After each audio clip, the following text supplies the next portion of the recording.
akan menampilkan Dr. Walio Martowiyoto, lalu ada Profesor DS Kriyasono PhD, dan Bapak Adnan Pandu Praja SH SKN LLM. Acara ini juga akan dimulai.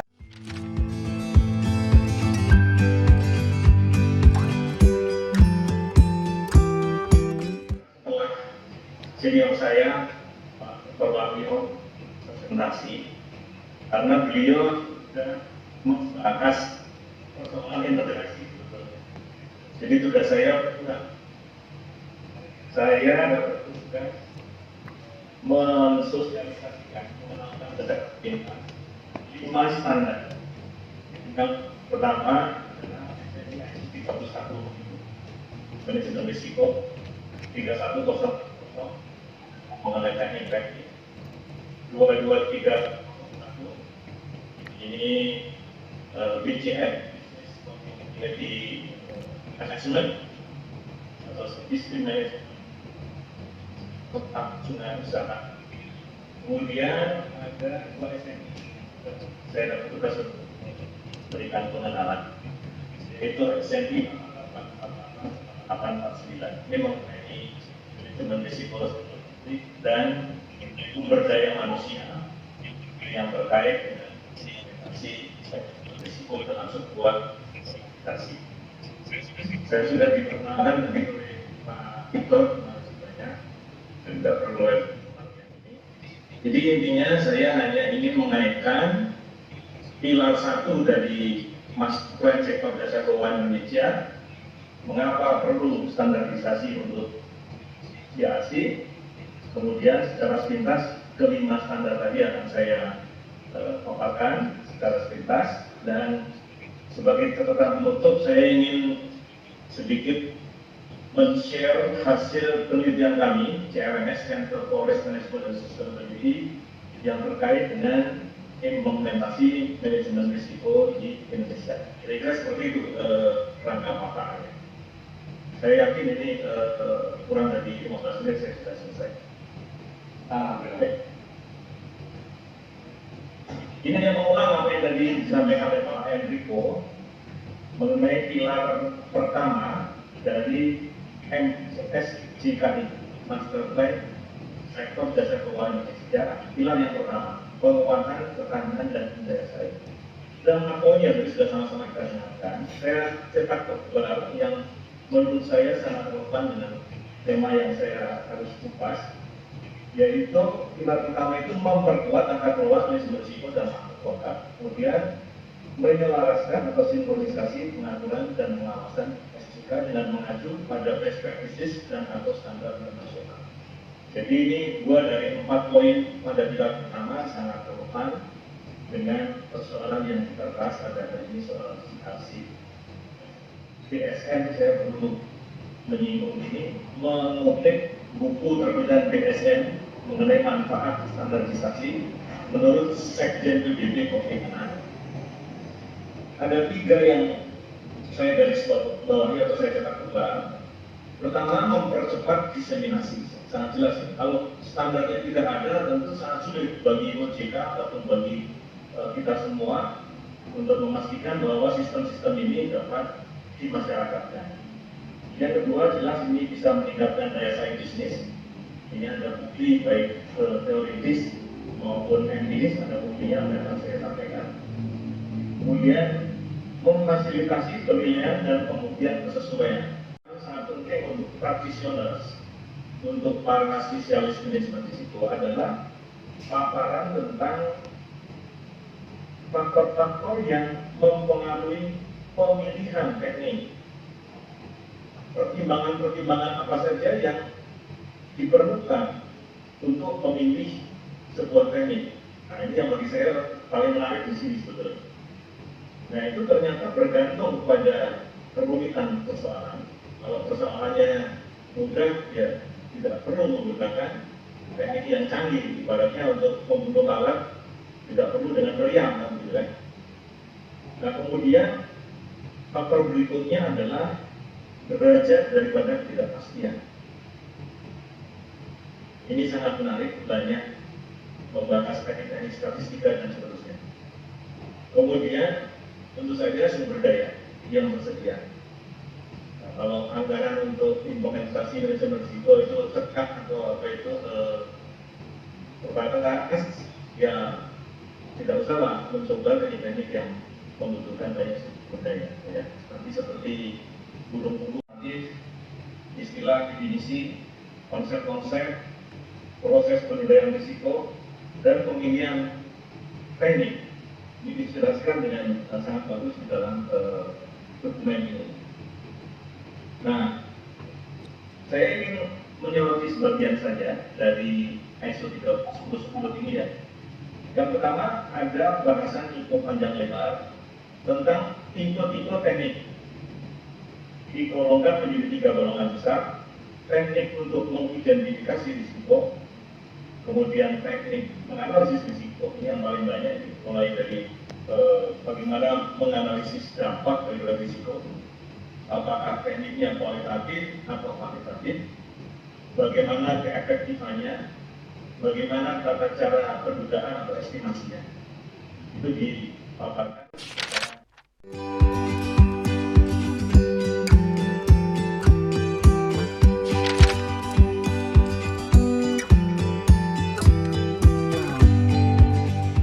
Saat ini tadi sudah disinggung bahwa kita dikaitkan dengan model-model yang membuat kita tidak harus pikir tentang apa yang terjadi.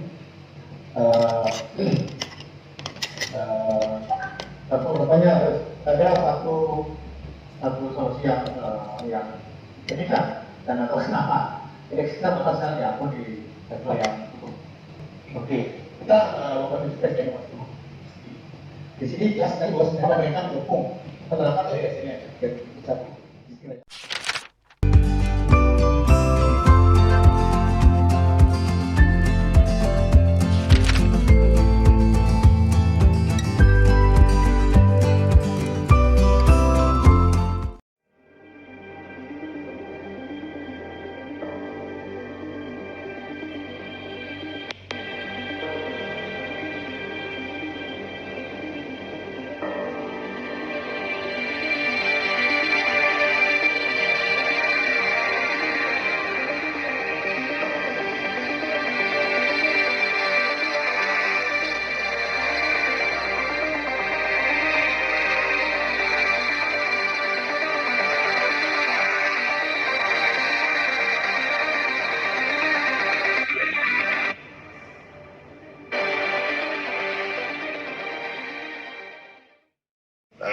kami masih duduk di bangku kuliah awal 90-an, beliau ini sudah menjadi pejabat eksekutif gitu ya, terus lalu kemudian bahkan sampai sekarang masih menjadi praktisi di tingkatan top management.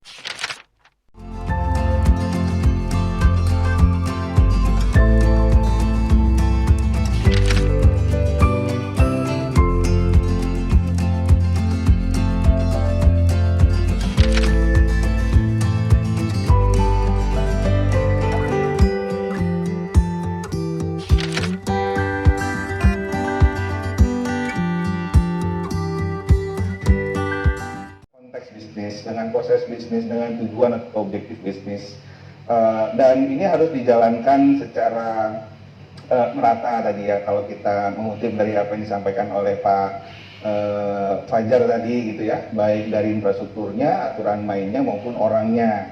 Sedangkan kalau tadi dari para Mas Slamet, maka artinya aturan tidak akan berjalan kalau misalnya tidak secara sungguh dan komit gitu ya, masing-masing pihak menerapkannya gitu. Even bahkan yang di frontliner pun yang harus berlari kencang dalam penetrasi pasar juga tetap memperhatikan rambu-rambu yang ada dan berlaku, sehingga dengan demikian penerapan JRC tidak tinggal sebagai slogan semata.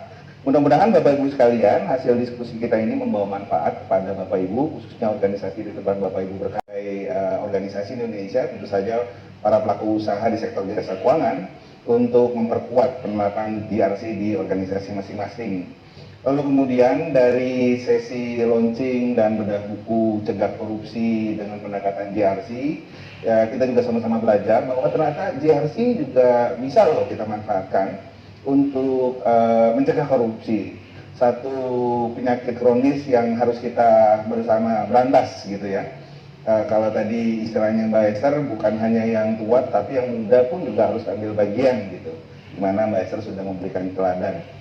Dan artinya dengan demikian keberadaan dari SNI ini juga sekaligus bukan hanya membantu pelaku usaha khususnya di sektor jasa keuangan mengantisipasi MPS DKI 2021-2025, tetapi bagi organisasi secara umum di Indonesia juga bisa digunakan, dimanfaatkan untuk memperkuat mekanisme sistematika yang dibangun untuk mencegah korupsi. Dan terakhir dari paparan Pak Fajar maupun Pak Slamet, itu juga sama-sama belajar bahwa harus ada satu perimbangan, Bapak Ibu sekalian, penerapan. Oke, terima kasih Pak Charles. Sebenarnya memang dari sejak awal memang interest saya di bidang korupsi. Waktu saya background saya kan sebenarnya hukum, kemudian saya lulus di bidang hukum, saya bekerja, kemudian saya mulai terpikir, saya mulai interested gitu dengan fraud dan korupsi, karena banyak, terutama milenial gitu ya Pak Charles, kita tuh banyak waktu masuk kuliah kita masih idealis, kita masih pikir, ayo kita membangun negeri, tapi pada kenyataannya pada saat terjun ke dunia kerja, ke lapangan, kita tergerus sendiri gitu, tergerus idealisme kita, baik karena lingkungan maupun karena ambisi pribadi dan kemudian menjustifikasi semua melakukan. Nah kemudian itulah di situ saya berpikir kenapa saya harus ngikutin sistem terus sih, kenapa saya nggak mau ubah sistem itu sendiri. Jadi saya mulai berpikir saya mau masuk ke bidang fraud. Awalnya saya bekerja dengan detektif Australia di bidang untuk langsung investigasi fraud. Dan kemudian membongkar semua kasus fraud, kemudian sampai kepada pencegahan yang membangun sistem, membuat policy dan semua istilahnya dari mulai pencegahan, pendeteksian dan investigasinya. Lalu kemudian disitulah saya mulai interested, oh saya bisa lakukan sesuatu loh sebagai milenial, ternyata there's something yang milenial bisa lakukan di bidang ini. Menurut pengalaman dari Pak Saud sendiri yang saya rasa juga luar biasa. Terima kasih sebelumnya. Ya. Kalau boleh, halo? Iya, silakan Pak. Kalau boleh, saya sampaikan satu lembar kesimpulan ya. Boleh. Jadi kesimpulan memanfaatkan kekuatan JRC dalam konteks anti korupsi ya, suap dan korupsi. Pertama, membudayakan prinsip JRC dimulai dengan membiasakan perbuatan baik dan benar atau boleh dan tidak boleh sesuai prinsip GCG, tarif ya, transparansi, akuntabilitas, responsibilitas, independensi, fairness. Sebagai kegiatan keseharian semua insan di perusahaan, termasuk pimpinan perusahaan yang harus menjadi teladan, tune at the top. Jadi prinsip GCG harus terlebih dahulu menjadi komitmen semua insan di perusahaan. Kemudian prinsip GCG harus dimasukkan, oleh karena itu prinsip GCG harus dimasukkan dalam kode etik dan perilaku. Kedua, perlu edukasi dan sosialisasi secara masif dan berkala terhadap stakeholder internal dan eksternal melalui FGD yang membahas studi kasus dalam proses kerja di masing-masing unit organisasi sampai akhirnya pemahaman dan pelaksanaan organisasi menjadi terbiasa. Yang sering menjadi persoalan adalah kontekstualisasi prinsip JRC yang bersifat umum ke dalam proses bisnis perusahaan. Ketiga, semua komitmen ini harus dijaga dan dirawat melalui kebijakan peraturan, struktur SOP, sistem, dan perilaku semua insan di perusahaan. Bagi stakeholders yang tidak terjangkau dengan kebijakan dan peraturan perusahaan, perlu didekati dengan program CSR melalui pendekatan creating shared value. Implementasi kebijakan dan peraturan perusahaan tentu saja perlu dijaga dan dirawat secara konsisten melalui sistem yang dibangun seperti melalui 3 line of defense atau 3 line of model, perlindungan pelaporan di WBS, sistem manajemen anti penyuapan SMAP ISO 37001 dan dalam konteks JRC terintegrasi. Teknologi yang juga dikenal sebagai digital IGRC. Kemudian yang keempat, asosiasi JRC dan IRMAPA siap mendukung sepenuhnya sesuai misinya, yaitu membangun komunitas dan mengembangkan kapabilitas yang berkapasitas di bidang IGRC secara berkelanjutan. Kemudian yang terakhir tentu saja mengajak seluruh peserta yang hadir dan publik yang menyimak untuk bergabung bersama asosiasi JRC dan IRMAPA. Saya kira demikian kesimpulan dari buku kami. Terima kasih. Terima kasih Pak Daniri.